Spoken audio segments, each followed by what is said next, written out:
Crestwood Station was quiet at 6:43 a.m. A gust of wind pushed an empty snack wrapper across the concrete platform like it was trying to leave too. The train hissed as its doors slid open, and from the third car stepped a girl in a grey hoodie, with a single duffel bag and a battered math notebook clutched to her chest. Mina Adil didn't look back at the train. That life was behind her now. The interviews, the cameras, the absurd online forum where people argued over whether she was the next Ramanujan or just a glorified test taker with social issues. She had been called everything except a kid. Crestwood, Illinois, population 13,604, home to peeling storefronts, a neglected public high school, and, hopefully, no one who gave a damn about math Olympiads. A silver Corolla honked. "You look taller," Aunt Shazia called, stepping out in her school-issued windbreaker, "but still like you don't eat." Mina offered a small smile and tossed her bag in the back. "Can't grow much taller when you live on protein bars and graphite." They drove in silence, broken only by the thump of worn-out shocks over cracked asphalt. Crestwood's skyline was modest. 2 water towers, a church spire, and a billboard half-covering a missing dog ad with a Dairy Queen coupon. By 7:30, Mina stood in the spare room of her aunt's duplex. The mattress was firm, the air faintly citrus-scented. She unpacked in silence, shirts, socks, a photo of her parents. She faced toward the window. Then the awards, the gold National Math Olympiad medallion, the laminated article from Scientific Youth Quarterly, and the rejection letter from the Gates Scholar Program that said, ironically, she was overqualified. Mina opened the bottom drawer of the desk, shoved everything in and locked it. She peeled a sticky note from a yellow pad and wrote in block letters, "Mina Khan, not a deal, not anyone." She stuck it to the mirror. It stared back at her, almost daring her to believe it. Crestwood. High school resembled a worn-down community center with optimism problems. The building's brick exterior was sun-faded.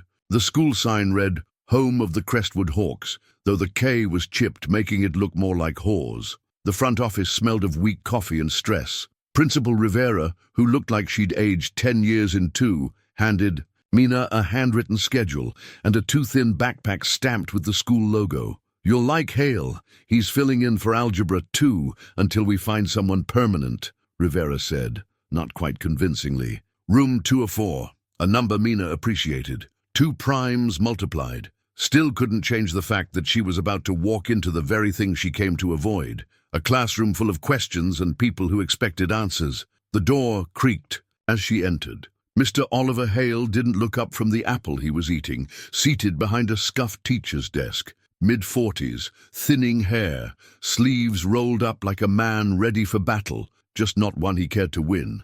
"New kid?" he asked, chewing. "Name?" "Mina Khan." "Khan, alphabetically near last row. Take an empty seat." The room buzzed with low chatter and the thwack of pencils drumming against desks. Tessa, an artistic-looking girl with constellation earrings, glanced at Mina and scooted her bag off the next chair. Eli, across the table, wore a T-shirt that read, "404 Motivation Not Found." Luis, a football player-sized guy in a hoodie, barely looked up. "Warm up," Hale barked, slapping down worksheets. "Basic fractions and decimals.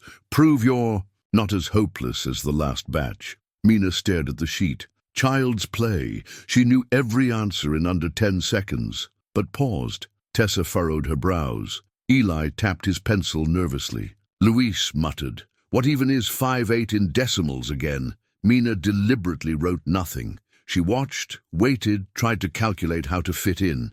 Mr. Hale appeared beside her desk. "Nothing written? Or are we still rebooting?" Mina offered no response. Hale leaned down, red pen in hand. One swift stroke. "X, HOPELESS, he announced. The room chuckled. Heat bloomed up Mina's neck. Her hand tightened around her pencil, but she said nothing. Not yet. By lunch, Mina sat alone at a corner table in the cafeteria. She picked at a granola bar, eavesdropping on snippets of conversation, and the clang of trays. Across the room, Eli and Tessa were sketching graphs on napkins. Bao, the new ESL kid, silently flipped through a math workbook, upside down. Luis tossed a water bottle in the air.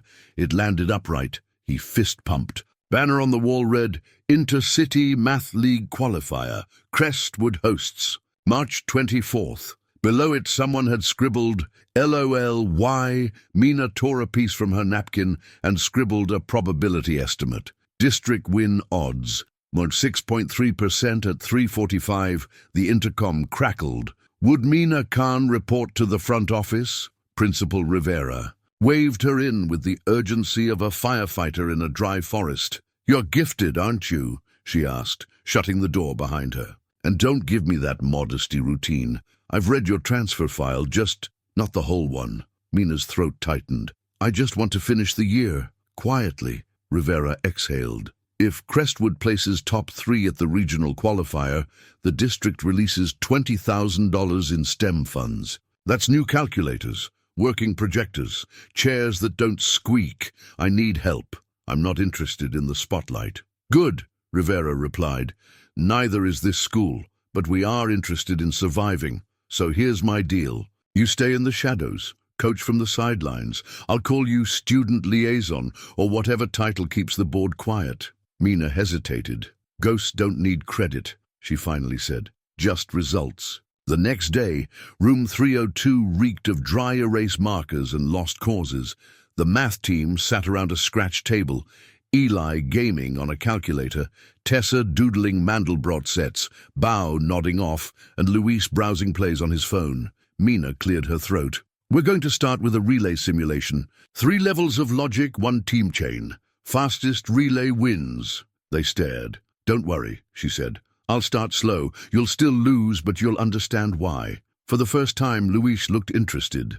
At 4:15 in the teachers' lounge, Coach Abrams asked, Heard your math kids actually stayed for practice? Mr. Hale scoffed. Every year they throw warm bodies at that contest. We've lost 7 years in a row. And this year, he shrugged, we'll lose quieter. But that night, as Hale left campus, he saw Mina in the stairwell. She was tutoring Bao, walking him through a modulus problem. Her voice was calm, rhythmic, her notebook filled with complex scribbles. Hale narrowed his eyes, recognition flickering faintly in them. Something about the way she said, let's solve it by isolating the primes. That night in her room, Mina opened her spiral notebook. Week 1, fractions, team logic. Week 2, graph theory, relay pacing.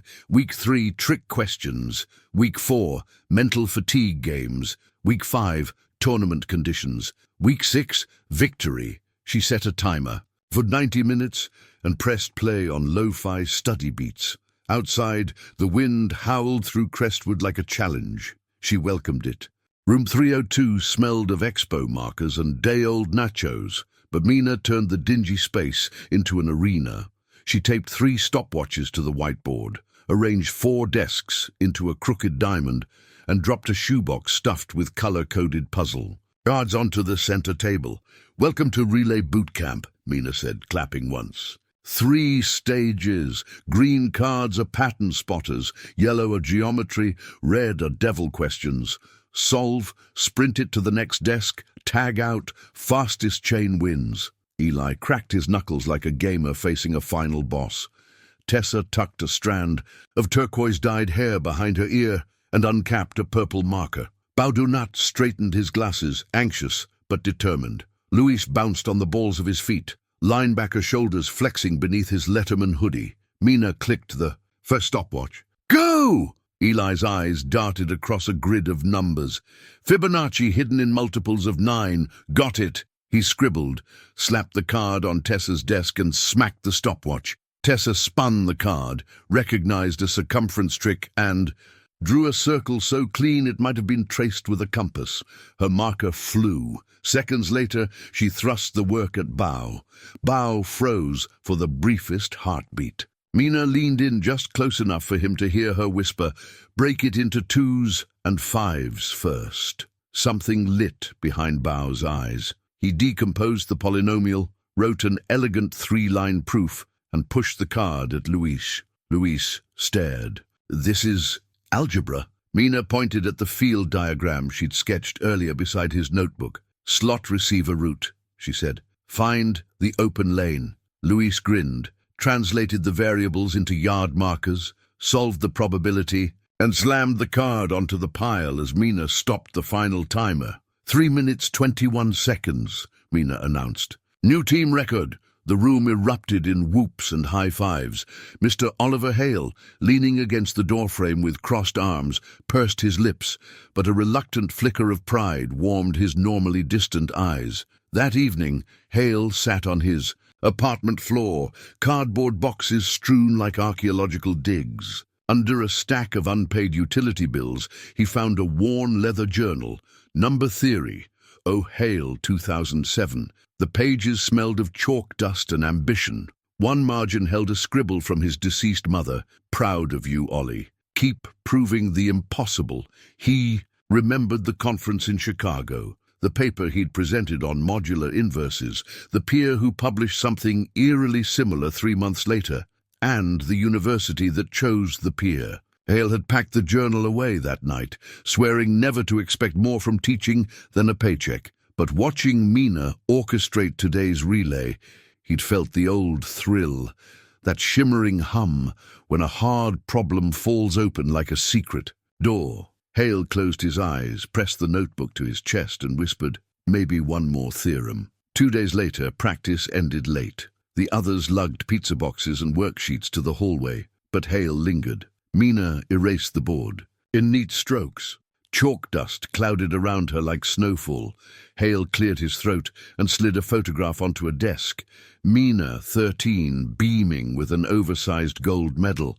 The headline, "Adil Shatters National Record." Mina froze, eraser mid-air. Google image search? "Staff lounge, gossip and a very good memory," Hale replied. "Why Crestwood? Because everywhere else saw that first," she said, tapping the photo. "Not me." Silence stretched. The old clock ticked. Finally, Hale extended his hand. Not accusatory, but collaborative. "Let me help you hide," he said, "by helping you win." Mina studied him. Gone was the smirk, the disinterested slump. In its place, a man rediscovering purpose. She shook his hand. "No announcements. No leaks." "My word," Hale promised. They met after school in the staff lounge, an unlikely alliance sealed over weak vending machine coffee. Principal Rivera perched on a plastic chair, equal parts hope and anxiety. Mina spread a schedule across the table: morning strategy sessions, lunchtime logic sprints, Saturday scrimmages. "The team doesn't need to know my resume," Mina insisted. "Call me assistant captain," Rivera sighed. "The league roster will list names." "Khan," Mina said. "That's the name on my transfer. No one outside Crestwood connects. The dots, unless someone talks." Hale slid his phone across the table and deleted a pending email to the local paper. "No one talks," he said. The pact was inked in black Sharpie on a sticky note. "Win. Stay invisible." Rivera pinned it to the lounge corkboard under a faded fire drill map, as if visibility were only dangerous if it caught flame. Crestwood's next scrimmage was against Franklin High in the neighboring county. 30 minutes on a rickety bus, one gymnasium that smelled of varnish and nerves, and 4 rapid-fire rounds later, Crestwood beat Franklin by 7 points. A sophomore yearbook photographer snapped a group picture. Mina ducked behind Luis's broad shoulders, but her profile slipped into frame. Sharp jawline, trademark messy bun. By nightfall, the image sat on Instagram with the caption, "Will Crestwood come back?" In a dim office at Ravenbrook Academy, Dr. Lydia Maguire zoomed in. She toggled between the post and a 60 minutes interview screenshot of Mina Adil. "Interesting," she murmured, and saved the file to a folder labeled Investigation. Crestwood. Meanwhile, Crestwood's halls buzzed with rare optimism. Students began scrawling equations on lockers instead of insults. A lunch period sign-up sheet for Puzzle Club filled 2 columns. The once mocked math team was trending, small town trending anyway. Mina walked the corridor hearing whispers. "Did you see how fast they solved that hexagon thing? I heard the new girl trains them like Navy SEALs." She kept her head down, but inside a fragile pride unfurled. Fragile because pride had a way of attracting attention. Algebra 2, Tuesday morning. Hale strode in early, sleeves rolled, eyes bright. Gone was the habitual apple. He carried coloured chalk. "Pop quiz," he announced, scrawling a zigzag lattice on the board. "Find the shortest path from A to B. Grid restrictions apply." The class groaned, but Hale grinned. "Gamify it," he said. "Every correct path knocks 5 seconds off tonight's homework." Tessa, not even in this period, slid into a back seat to watch. Eli's calculator clicked. Mina took notes quietly, pleased. By the bell, 5 students had found 1 solution, 3 had discovered 2, and chatter crackled with genuine curiosity. Hale wiped chalk dust from his palms, heart hammering with an energy he'd buried for a decade. At lunch, Coach Abrams nudged him. "You're whistling, Ollie. Never thought I'd hear that again." "Kids are trying," Hale replied. "Turns out they never were hopeless. I just taught like they were." Abrams raised his eyebrows. "What changed?" "A girl reminded me numbers still sing." It was Thursday. The rain tapped the library windows like a metronome, slow and steady. Mina arranged the team around a table layered in laminated logic grids and mini whiteboards. She dropped a new challenge in the center, a probability matrix, disguised as a seating chart puzzle. Luis groaned. Tessa perked up. Bao stared in silence. 10 minutes passed. Luis and Eli were throwing guesses. Tessa had made elegant diagrams but was missing one variable. Mina watched Bao, his shoulders hunched, pencil unmoving. She moved closer, crouched beside him, and tapped her pen to the corner of his sheet. "No English needed," she whispered. "Just match the numbers like dominoes." Bao blinked. His pencil moved slowly at first, then faster, eyes narrowing in recognition. He drew an arrow, shifted a few tiles, then wrote 3 neat lines. He hesitated again, then passed his whiteboard forward. Mina reviewed it, then smiled. Perfect solution. The room froze. Bao flushed. Hale clapped once. "Now that's a slam dunk." Luis fist-bumped him. "You a quiet assassin, man." Tessa added a star to his diagram with purple ink. For the first time, Bao laughed. Crestwood's second scrimmage was held at Millstone High, a school famous for its gleaming robotics lab and pep bands that played film scores. Crestwood arrived in the same rattling bus with cracked windows and a coach who still kept his notes on legal pads. The first 3 rounds went well. Mina hung back, letting the others lead. But when Millstone pulled ahead in the 4th round, Hale gave her a look, a silent nod that said, "Now." Mina stepped forward in the speed round and cleared a 3-tiered logic stack in 90 seconds. Bao followed with a lightning-fast matrix conversion. Crestwood won the match by 5 points. Photos were taken, team selfies, trophy lifts. Tessa drew doodles on the chalkboard behind them, a phoenix rising from a pile of test papers. Back at school, the math team was met with cheers. Teachers clapped. Principal Rivera offered donuts. Then the whispering began. A blog called MathScope Weekly posted a story. Crestwood's rise too good to be real. National Olympiad champ spotted. On bench, a blurred photo from Franklin High's scrimmage sat below, with a red circle around Mina's shoulder. Across town at Ravenbrook Academy, Dr. Maguire clicked send on a formal inquiry to the Intercity League board. Crestwood High appears to be fielding Mina Adil under an alternate name. If confirmed, this would violate eligibility rules for local school-only participation. Requesting investigation. That evening, Crestwood received a formal email from the league. Submit full player roster, including proof of enrollment and identification by end of week. Potential disqualification pending review.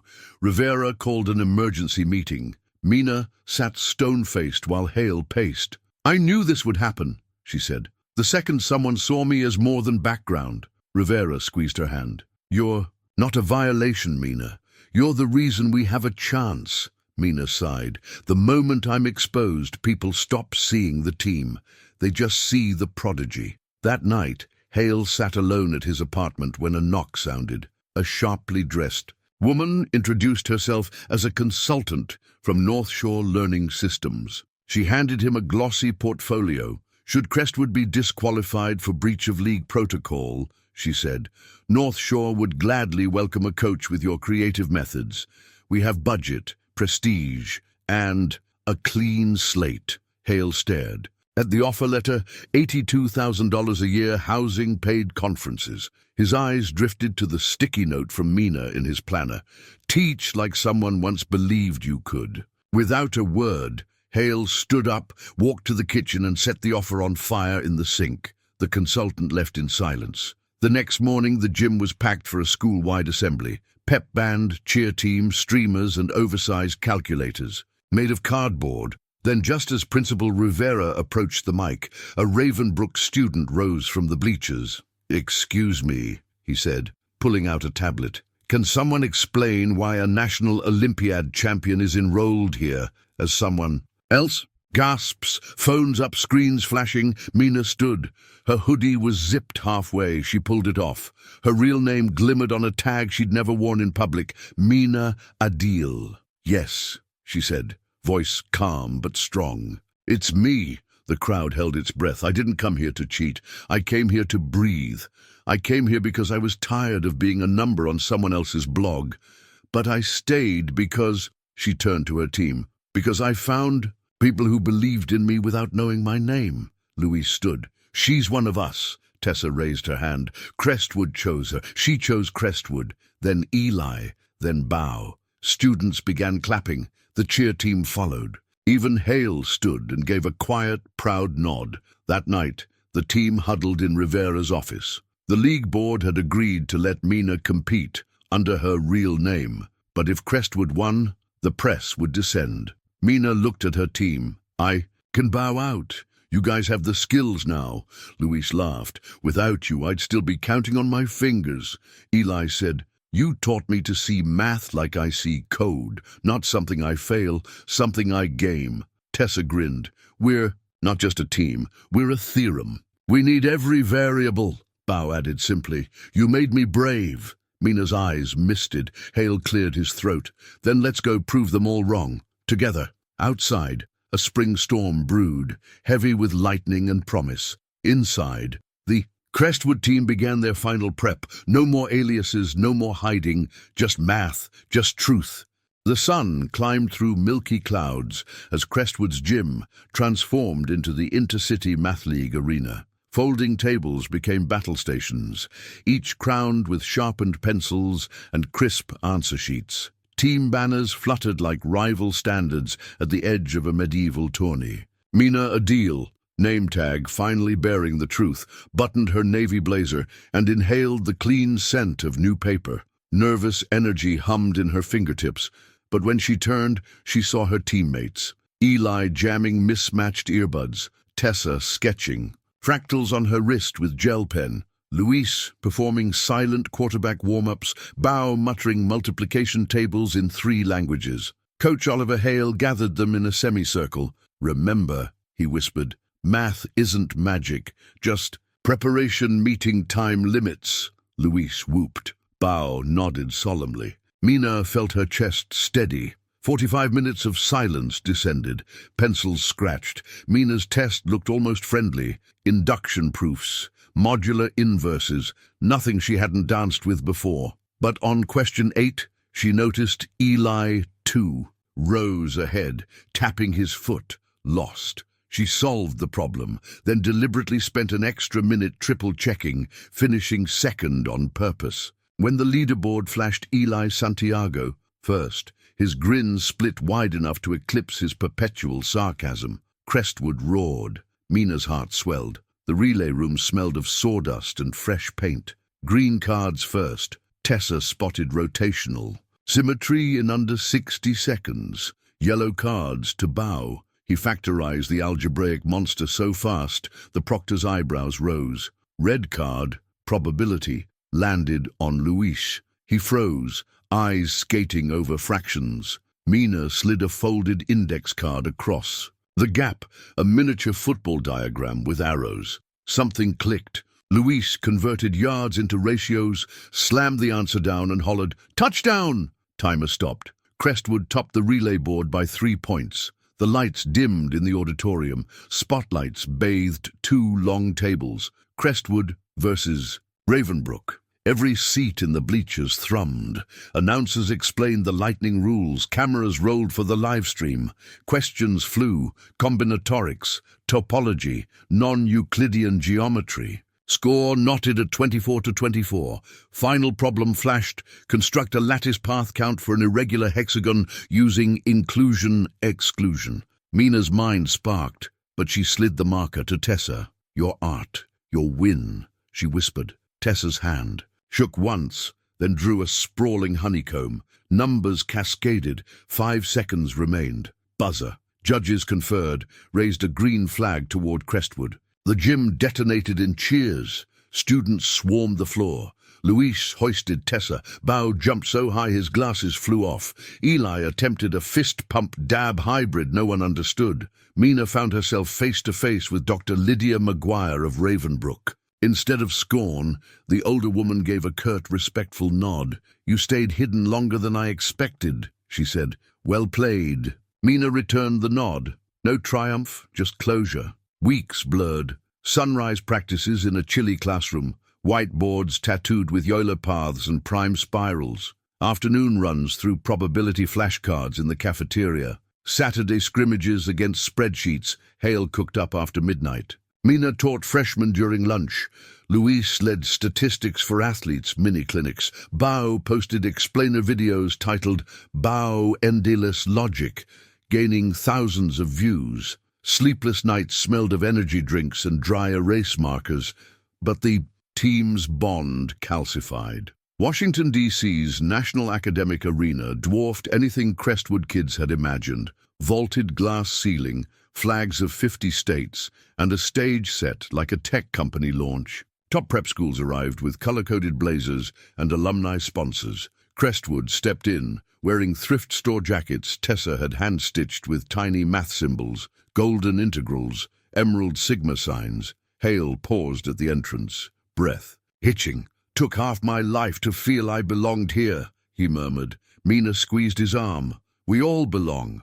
Numbers don't care about zip codes. After 2 days of eliminations, only Crestwood and North Shore Prep remained. Tied at 87-87, a single problem would decide the championship. The prompt appeared simultaneously in English and Mandarin, an advanced number theory riddle about primitive roots. Judges announced competitors could answer in any language. The North Shore captain hesitated, translating under his breath. Bao stepped forward. In measured Mandarin, he decoded the nuance, then switched to English for the derivation. Chalk rapid but precise. 17 lines later, he boxed the result. Silence thicker than concrete followed, until the head judge rang a tiny silver bell. Correct. Crestwood wins by 1 point. Mina's knees buckled. Luis caught her in a bear hug, while streamers cannoned overhead. Post-win press lights were hot diamonds against Mina's face. A reporter leaned in. Why disappear to a failing Midwestern school when you could have joined any elite academy in the country? Mina's voice, ragged from cheering, steadied. Because Crestwood needed faith more than it needed fame. And I needed to remember why I loved math before it became a headline. Cameras clicked. For once, the flash felt warm, not invasive. June sunlight baked the football field. Folding chairs fanned out like paper lilies. Mina, valedictorian, carried a speech she'd rewritten 6 times. At the podium, she spoke of second chances and invisible variables, of a teacher who learned to believe again, of teammates who turned fear into formulas. Then she inhaled. I'm donating my scholarship award and matched grants to build a facility that will outlive any trophy. She paused, catching Hale's startled eyes. It will be called the Marianne Hale Math and Logic Lab for the woman who taught 1 child at a time by kerosene lamp and never asked for credit. Hale's breath caught. Tears slipped behind his glasses. The crowd rose in thunderous applause. 1 year later, glass walls gleamed where a storage shed once sagged. Inside, interactive proof simulators projected neon vectors. Tangram walls rotated on hidden gears. Middle schoolers roamed with styluses like explorers. Eli, home from an internship, demoed a VR topology game. Tessa curated a gallery of art. Inspired by equations, Luis, now assistant coach, guided athletes through data-driven drills. Bao live-streamed the ribbon cutting to his 200K subscribers. Mina, wearing a university lanyard, unveiled a bronze plaque by the entrance. Built by students once called Hopeless Hale, older but lighter, traced his mother's engraved name. "She'd say numbers always knew the way," he whispered. "We just had to listen," Mina smiled, "and teach others to hear." Twilight painted the Crestwood rooftop lavender. Mina sat cross-legged beside the old spiral notebook, pages now bursting with lessons, doodles, half-finished proofs from countless study nights. She scribbled a final line. "Legacy isn't what you leave behind. It's what you build into others." Below, the lab's windows glowed golden, silhouettes of young students bending over puzzles. A train whistle echoed in the distance, the same line that had once delivered her into hiding. Now its call felt like possibility. Mina closed the notebook, tucked it under her arm, and stood. Her reflection in the glass door showed neither Mina Khan nor viral prodigy Mina Adil, just a teacher in the making, ready for whatever theorem. Life scribbled next. She descended the stairs, each step echoing like a practiced proof, clear, confident, complete.